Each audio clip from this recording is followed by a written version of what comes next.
जय हिंद प्यारे बच्चों, कैसे हैं आप लोग। उम्मीद करेंगे कि आप लोग बहुत ही अच्छे होंगे। तो बच्चों, हम लेकर के आ चुके हैं ALP technician NTPC group D वाले बच्चों के लिए साथियों जीके जीएस का बहुत ही शानदार क्लास, जो कि डेली चलता है बच्चों। डेली बच्चों 2 क्लास चलते हैं। कितने क्लास चलता है प्यारे साथियों? 2 क्लास चलते हैं, एक सुबह में एक और शाम में। तो आज का क्लास थोड़ा सा लेट हो गया, इसलिए दोपहर को आपको मिल रहा है। इसके लिए आपको टेंशन नहीं लेना है, डेली आपको 2 क्लास मिलेगा बच्चों। और इस क्लास में जीके जीएस का निचोड़ बताया जाता है, क्योंकि 20 प्रश्न सुबह वाले क्लास में लेकर के आते हैं बच्चों, और यहाँ से हर एक प्रश्न से 5 से 10 प्रश्न बताते हैं। तो समझ लीजिए 100 से बच्चों 200 प्रश्न हम आपको इस क्लास में बताते हैं। तो आप अगर डेली के 100 से 200 क्वेश्चन करते हैं तो जीके जीएस का खात्मा हो जाएगा। और टेक्नीशियन वाले बच्चों का एग्ज़ाम जो है बच्चों 29 दिसंबर से स्टार्ट हो चुका है। तो उन सभी बच्चों के लिए मैं बता देना चाहता हूँ कि उनके लिए ये सेशन बहुत ही फ़ायदेमंद है। तो आप लोग इस क्लास को पूरा करिएगा और अंत तक देखिएगा। सेशन अच्छा लगे तो लाइक भी कर दीजिएगा, आप लोग दोस्तों में शेयर कर दीजिएगा बच्चों। साथ ही साथ कमेंट बॉक्स में कमेंट भी कर दीजिएगा कि ये सेशन आपको कैसा लगा और डेली कैसा लगता है। चैनल को जो बच्चे सब्सक्राइब नहीं किए हैं वो चैनल को सब्सक्राइब कर करके साथ ही साथ घंटी को दबाकर बेल आइकन को ऑल पे सेट रखेंगे, ताकि नोटिफिकेशन मिले और आप डेली क्लास कर सकें। तो चलते हैं पहले प्रश्न पे, आप और हम मिलकर के इस सेशन को आगे बढ़ाते हैं। क्वेश्चन है बच्चों, निम्नलिखित में से किसे हिंदुस्तानी संगीत के कई राग और धुन तैयार करने का श्रेय दिया जाता है? किनको बच्चों हिंदुस्तानी संगीत में कई राग और धुन तैयार करने का श्रेय दिया जाता है? तानसेन, राजा बीरबल, टोडरमल, राजा मानसिंह। तो देखिएगा साथियों, यहाँ पे जो तानसेन हैं इनको हिंदुस्तानी संगीत में कई राग और धुन तैयार करने का श्रेय दिया जाता है। ये राइट आंसर हो जाएगा। तानसेन की कुछ कृतियाँ भी है, तानसेन की बच्चों कृतियाँ भी है। तानसेन जो था यह अकबर के दरबार में बच्चों, अकबर के दरबार में संगीतज्ञ था। किसके दरबार में? अकबर के दरबार में यह क्या था? संगीतज्ञ, संगीतज्ञ थे। ठीक है। और इनका अगर नाम पूछा जाए कि पूरा नाम क्या है, इनका नाम क्या है, तो नाम हो जाएगा बच्चों, मूल नाम रामतनु पांडे। रामतनु पांडे इनका मूल नाम हो जाएगा। क्लियर है। इनका जन्म कहाँ हुआ? जन्म आपसे पूछ दिया जाएगा बच्चों कि जन्म कहाँ हुआ, तो ग्वालियर में हुआ है इनका जन्म। ग्वालियर, याद रखिएगा, ग्वालियर में इनका क्या हुआ? जन्म हुआ। इनकी कुछ कृतियाँ भी है साथियों। कृतियाँ अगर इनका देखा जाए कौन सी है, तो ये हो जाएगा मियाँ का मल्हार, मियाँ की टोली। मियाँ की बच्चों क्या हो जाएगी? मियाँ की टोली, ये इनकी कृतियाँ है। फिर हो जाएगा मियाँ की मल्हार, मियाँ का मल्हार। ये दोनों क्या है? तो तानसेन की कृतियाँ है। याद रहेगा, इतना नोट कर लीजिए। देखिए एक प्रश्न से कितने प्रश्न बताएं? 1 हो गया, 2 हो गया, 3 हो गया, आपको 4 प्रश्न यहीं से आ गया। अभी ये 4 ऑप्शन है तो उसमें से प्रश्न आएगा। राजा मान सिंह, इनके बारे में जाने साथियों, तो यह अकबर के सेनापति थे। क्या थे? अकबर के सेनापति। सेनापति थे कौन? तो राजा मान सिंह।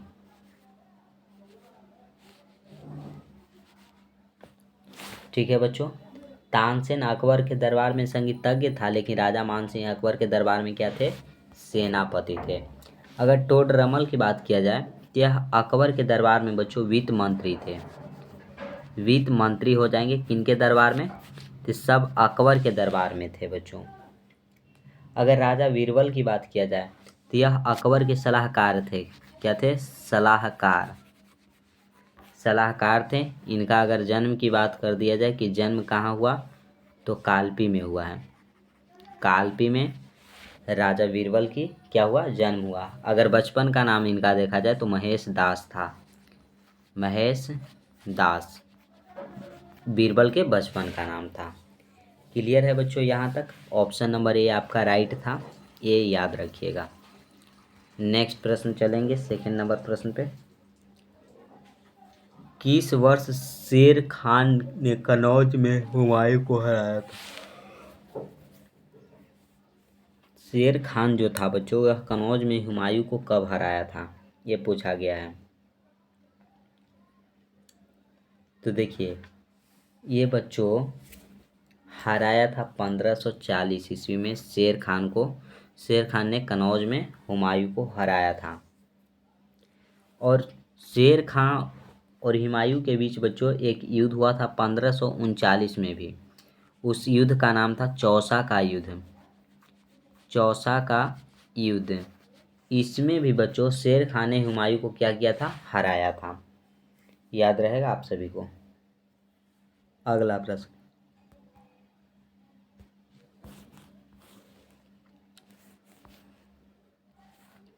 क्वेश्चन है कि भारतीय संविधान का खालिस्तान अनुच्छेद जो राज्यपाल की सभी कार्यकारी शक्तियों से संबंधित है, कौन सा आर्टिकल है जो राज्यपाल की सभी कार्यकारी शक्तियों से संबंधित है? तो ये हो जाएगा साथियों आर्टिकल 154। ऑप्शन नंबर सी जो है आपका राइट हो जाएगा।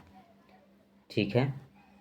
अगर आर्टिकल 157 देखा जाए बच्चों, तो इसमें राज्यपाल की योग्यता के बारे में वर्णन किया गया है। राज्यपाल की योग्यताएं, योग्यताएं क्या कहता है कि वो भारत की नागरिक होना चाहिए।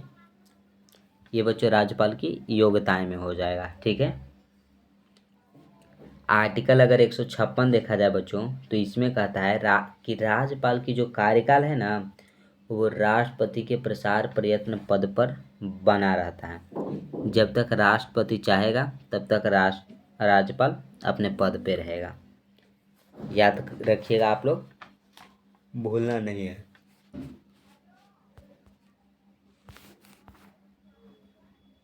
नेक्स्ट है साथियों, देखिएगा, उसको भूलिएगा नहीं सभी प्रश्न को। भारतीय संविधान की 6ठी अनुसूची का निम्नलिखित में से किस राज्य के आदिवासी क्षेत्रों पर नियंत्रण नहीं है? किस पर नियंत्रण नहीं है बच्चों? तो देखिएगा, अगर आपको अनुसूची बोला जा रहा है ना, तो अनुसूची है बच्चों 6ठी अनुसूची। अगर आपसे पूछ दिया जाता है कि भारतीय संविधान में मूल अनुसूची कितने थे, तो 8। अगर वर्तमान अनुसूची आपसे पूछ दिया जाए तो वो हो जाएगा आपका 12। तो 6ठी पूछा गया बच्चों, तो 6ठी में देखिएगा, मेघालय है, असम है, त्रिपुरा है, लेकिन मणिपुर पर नियंत्रण नहीं है। ऑप्शन ए जो है आपका राइट हो जाएगा। अगला देखिएगा, अगला है धर्म की स्वतंत्रता का अधिकार भारत के संविधान के किस अनुच्छेद में निहित है? भारत के कौन सा संविधान है बच्चों, उसमें धर्म की स्वतंत्रता का अधिकार है? आर्टिकल 19 से 22, आर्टिकल 29 से 30, आर्टिकल 25 से 28, आर्टिकल 14 से 18। ते देखिएगा, 14 से 18 में समानता का अधिकार है। समानता का आपका क्या हो जाएगा, अधिकार हो जाएगा। आर्टिकल बच्चों 14 से 18 में। 25 से 28 बच्चों धर्म की स्वतंत्रता आपका हो जाता है 25 से 28। ऑप्शन सी राइट है। 29 से 30 जो है, इसमें शिक्षा एवं संस्कृति का अधिकार से वर्णन से संबंधित है। क्या हो जाएगा, शिक्षण एवं संस्कृति, शिक्षण एवं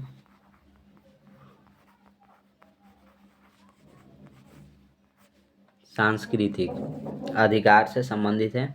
आर्टिकल 19 से 22, इसमें स्वतंत्रता का अधिकार हो जाएगा। स्वतंत्रता का अधिकार इसमें हो जाएगा। क्लियर है साथियों? ऑप्शन सी आपका राइट हो जाएगा। अगला प्रश्न देखिएगा, अगला क्या है।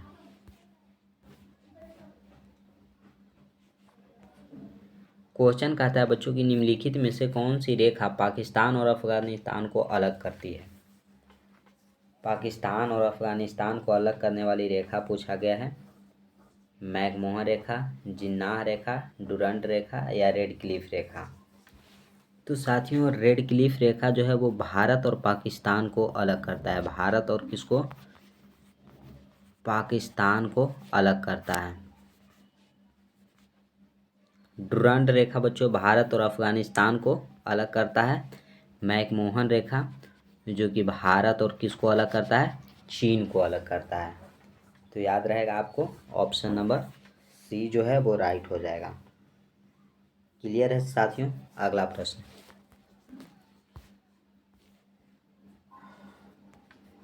क्वेश्चन है कि निम्नलिखित नदियों को भारत के उत्तर दक्षिण दिशा में उनकी अवस्थिति के अनुसार क्रमबद्ध रूप से व्यवस्थित करें। उत्तर दक्षिण के दिशा में अवस्थित जो नदी है बच्चों उसको क्रमबद्ध रूप से व्यवस्थित करें। तो देखिएगा क्या आंसर हो जाएगा। पहले होगा सिंधु, चिनाब, रावी, व्यास, सतलुज। ऑप्शन आप लोग डी टिक आउट कर लीजिएगा। ठीक है साथियों, अभी तक चैनल को सब्सक्राइब नहीं किए तो सभी बच्चे सब्सक्राइब कर लेंगे। सेशन को लाइक नहीं किए तो लाइक कर देंगे। ताकि अगला प्रश्न देखें। निम्नलिखित में से किस स्थान पर परमाणु ऊर्जा केंद्र स्थित है? परमाणु ऊर्जा केंद्र स्थित है बोला जा रहा है। हीराकुंड, नाहरकटिया, काकरापार या टिटीपाका। तो साथियों देखिएगा कहाँ है बोला गया, तो काकरापार में परमाणु ऊर्जा केंद्र जो है वो स्थित है। ऑप्शन सी राइट हो जाएगा। ठीक है बच्चों,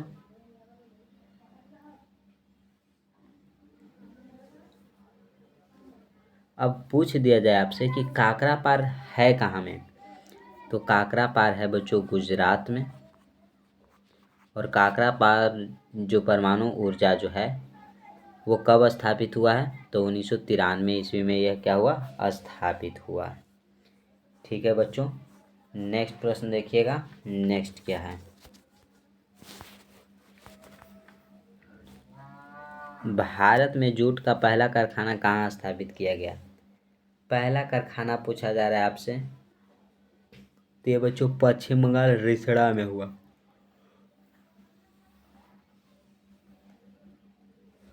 जूट का उत्पादन सबसे अधिक बच्चों भी पश्चिम बंगाल में हो जाएगा। और जूट को गोल्डन फाइबर के नाम से भी जाना जाता है। जूट जो है बच्चों उसको गोल्डन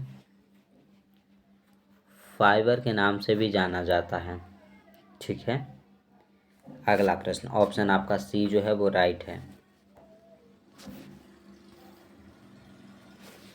लाओको वन्यजीव अभयारण्य भारत के उत्तर पूर्वी राज्यों में किस नदी पर दक्षिणी तट पर स्थित है? किस नदी के दक्षिणी तट पर स्थित है बच्चों लाओखोआ वन्यजीव अभयारण्य? तो ये स्थित हो जाएगा ब्रह्मपुत्र नदी पर। लाओखोआ वन्यजीव जो अभयारण्य है ये हो जाएगा आपका असम में। इसका अगर एरिया देखा जाए, क्षेत्रफल देखा जाए बच्चों, क्षेत्रफल तो 70.13 किलोमीटर।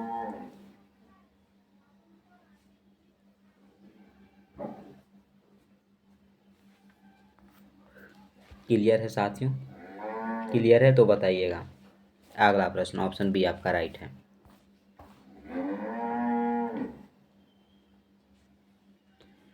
क्वेश्चन है कि निम्नलिखित में से कौन कर्नाटक में नहीं है?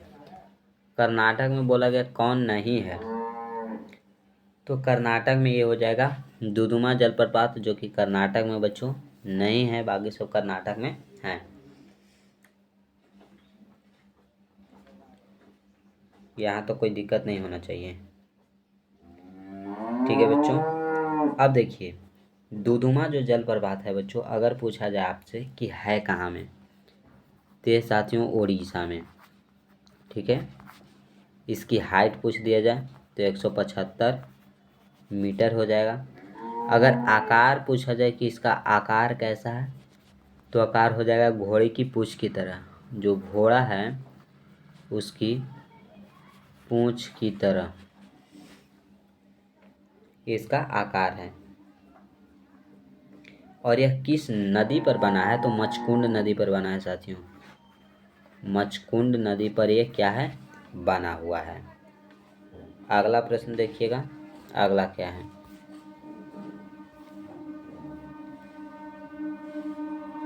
अंतरजीखेड़ा का पुरातात्विक स्थल खाली स्थान में स्थित है, बताइएगा। बच्चों, अंतरजीखेड़ा जो राष्ट्रीय ये पुरातात्विक स्थल है, यह उत्तर प्रदेश में स्थित है। ऑप्शन नंबर आपका क्या हो जाएगा, सी जो है वो राइट हो जाएगा।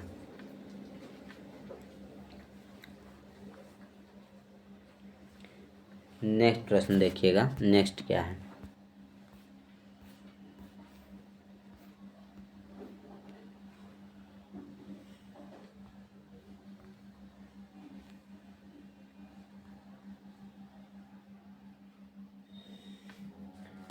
क्वेश्चन है साथियों कि 1991 में भारतीय रुपया अवमूल्यन कितने चरण में किया गया, कितने चरण में किया गया है साथियों। तो यह किया गया 2 चरण में, यानी कितने बार, 2 बार हुआ भारतीय रुपया का अवमूल्यन। ठीक है, नेक्स्ट देखिएगा, लेकिन 2 बार बच्चों हुआ है, याद रखना है आपको, क्योंकि क्वेश्चन आया हुआ है। अगला क्वेश्चन है वो देखिए,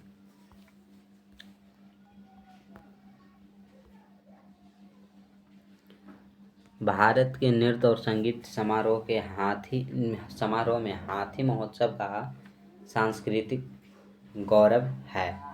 सांस्कृतिक गौरव बच्चों, केरल, मध्य प्रदेश, गुजरात या महाराष्ट्र का। तो ये आपका हो जाएगा महाराष्ट्र का सांस्कृतिक गौरव है। ऑप्शन नंबर डी जो है वो राइट होगा। अगला प्रश्न,